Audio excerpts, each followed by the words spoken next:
కృష్ణా జిల్లా మచిలీపట్నంలో ప్రచారంలో స్పీడ్ పెంచారు జనసేన నేతలు. మచిలీపట్నం రూరల్ ప్రాంత జనసేన నేతలు పెద్దపట్నం నుంచి తాళ్లపాలెం వరకు ప్రచారం నిర్వహించారు. కానూరు ప్రాంతంలో రైతులు మత్స్యకారులతో నేతలు సమావేశమయ్యారు. 100 రూపాయల స్టాంప్ పేపర్పై సమస్యలు రాసి ఇస్తే నేను వాటిని పరిష్కరిస్తామని సంతకం పెట్టి ఇస్తానని చెప్పారు.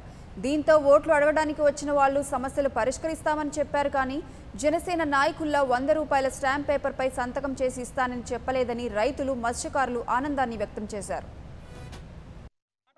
మంచినీటి సమస్య ఆ సమస్య కూడా ఆయన తీరుస్తున్నారు. మరి ఇంకపోతే పిల్లలు చిన్న పిల్లలు బస్సుల్లో వెళ్ళి 10 కిలోమీటర్లు 20 కిలోమీటర్లు వెళ్ళి చదువుకుంటున్నారు. సో ఇంగ్లీష్ మీడియం స్కూల్ పెట్టిస్తే ఆ ప్రాబ్లం కూడా మాకు సాల్వ్ అయిపోద్ది.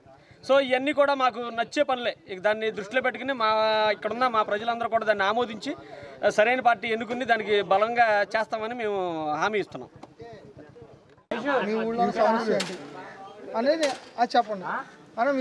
మాది కానూరు గ్రామం. ఇక్కడ కొత్త ఇండ్లు పెదకానూరు సమస్య రైతాంగం అంతా ఇక్కడ ఉన్నది. అందరూ కూడా 1/2 ఎకరం దగ్గర నుంచి 5 ఎకరాలు 10 ఎకరాలు ఉన్న రైతులు. వాళ్ళ ముఖ్య సమస్య ఏంటంటే మేము కృష్ణా డెల్టాలో కాలువ చివరి భూములు అయిపోవటం వలన నీరు పైన వాళ్ళు పంపుల మోటార్లతో కానీ ఇంజినాలతో కానీ తోడటం వల్ల మాకు నీళ్లు రావట్లే. దానివల్ల ఏంటంటే మా సమస్య ఏంటంటే మాకు రావాల్సిన నీళ్లు మా కాలువల ద్వారా మాకు ఇప్పిస్తే మేము వ్యవసాయం అనేది మంచిగా చేసుకుని ఇక్కడ అందరికీ పని పాటలు ఉండి ఆ వ్యవసాయం ద్వారా జీవనోపాధి మంచిగా సాగుతుంది. అది అలాగే పిల్లలు చదువు అని చెప్పారు మన జనసేన పార్టీ అభ్యర్థి రామకృష్ణ గారు. వాళ్ళ జనసేన పార్టీ వాళ్ళు మీ ఊళ్ళో తిరగడం అయితే జరిగింది. వాళ్ళు 100 రూపాయల స్టాంప్ రాసిస్తా అన్నారు. మీరు ఏమనుకుంటున్నారు దీని గురించి?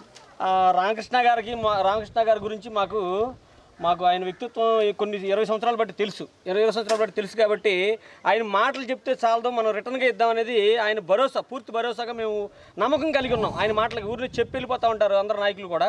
అలా కాకుండా నేను భరోసాగా అందరికీ కలిసి మీకు స్టాంప్ పేపర్ మీద రాసిస్తానని చెప్పి ప్రజల సమక్షంలో చెప్పడం మాకు చాలా సంతోషంగా ఉంది, ఆనందంగా కూడా ఉంది. అంటే ఇప్పుడు ఆయన గెలిస్తే మీ బాధలు తీరుతాయని మేము నమ్ముతున్నాము, 100% నమ్ముతున్నాము. కారణం ఏంటంటే అలా ఆయన స్వభావం ఏంటంటే అబద్ధాలు ఆడే స్వభావం కాదు, మంచి మనిషి అని అందరికీ కూడా తెలుసు. ఇక్కడ ఉన్న వాళ్ళకి తెలుసు, అందరికీ తెలుసు, ప్రజానికానికి.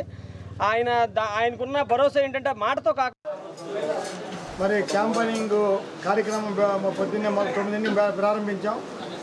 కానూరు, పెద్దపట్నం, అలా గొల్లగూడు మీదగా ఇటు వచ్చాం. ఇప్పుడు ఈ కొత్త కానూరులో కొత్త ఇల్లు వచ్చాం. ఇక్కడున్న ప్రజలు చెప్పేది ఏంటంటే ఇక్కడ 1000 ఎకరాలకి నీరు అందట్లేదంట, వర్షాధారంగా పొలాలు ఇబ్బంది పడుతున్నారు. మేము మొట్టమొదట మేము 100 రూపాయల స్టాంప్ మీద రాసిస్తానన్నాం. ఎందుకంటే ముందు మీకు ఎందుకంటే మాటలు చెప్తే రమ్మే రోజులు పోయినాయి. మనం నిజాయితీగా మాట్లాడాలంటే 100 రూపాయల స్టాంప్ మీద రాసి ముందు నీరు ఇస్తాం, నీరు ఇచ్చే ఏర్పాటు చేస్తాం. ఊళ్ళోకి తాగడానికి నీళ్ళు ఇస్తాం, మినరల్ వాటర్ ప్లాంట్ పెట్టిస్తాం.